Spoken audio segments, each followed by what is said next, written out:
SEZ ವಿಶೇಷ ಆರ್ಥಿಕ ವಲಯ ಈಗ ಮಂಗಳೂರಿಗೆ ಕಾಲಿರಿಸಿದೆ. ರೈತರನ್ನು ನಿರ್ಗತಿಕರನ್ನಾಗಿಸುವ ಹುನ್ನಾರವನ್ನು ಹೂಡುತ್ತಿದೆ. ಮನೆ, ಬೆಳೆ, ಕೃಷಿಗಳನ್ನು ಹಾನಿ ಮಾಡುತ್ತಾ ರೈತರು ಬೀದಿ ಪಾಲಾಗುವಂತೆ ಮಾಡಿದೆ.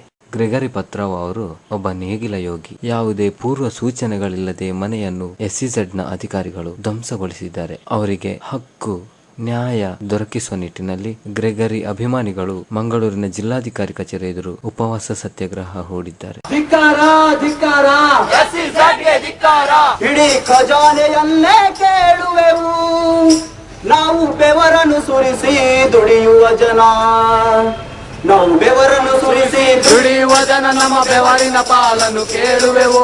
ಒಂದು ಭೂಮಿಯಲ್ಲ, ಒಂದು ದೇಶವಲ್ಲ, ಇಡೀ ಭೂಮಂಡಲನ್ನೇ ಕೇಳುವೆವು. ಒಂದು ಭೂಮಿಯಲ್ಲ, ಒಂದು ದೇಶವಲ್ಲ, ಇಡೀ ಭೂಗೋಳವನ್ನೇ ಕೇಳುವೆವು. ಸಾಗರ ಸಾಗರ ಮುತ್ತುಗಳಿವೆ ಇಲ್ಲಿ, ಪರ್ವತ ಪರ್ವತ ವಜ್ರಗಳು. ಈ ಸಂಪತ್ತೆಲ್ಲ ನಮ್ಮದೇ, ಇಡೀ ಖಜಾನೆಯನ್ನೇ ಕೇಳುವೆವು. ನಾವು ಬೆವರನ್ನು ಸುರಿಸಿ ದುಡಿಯುವ ಜನ.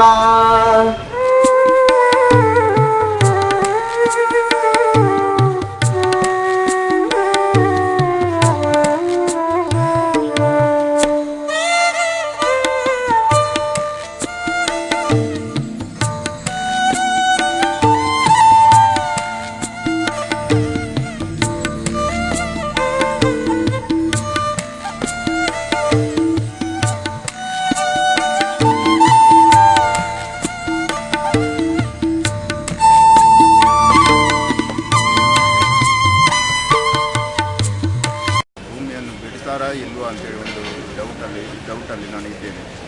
ಯಾಕಂತ ಹೇಳಿದರೆ ಭೂಮಿಯನ್ನು ಅವರು ಯಾವುದೇ ಕಾರಣ ಬಿಡುವುದಿಲ್ಲ ಅಂತೇಳಿ ಒಂದು ಹಠ ಮಾಡ್ತಾ ಇದ್ದಾರೆ. ಆದ ಕಾರಣ ನನಗೆ ಅಲ್ಲಿ ನೆಲ್ಲಿಕ್ಕೆ ಆಗ್ತದಾ ಇಲ್ವಾ ಅಂತೇಳಿ ಒಂದು ಭಯ.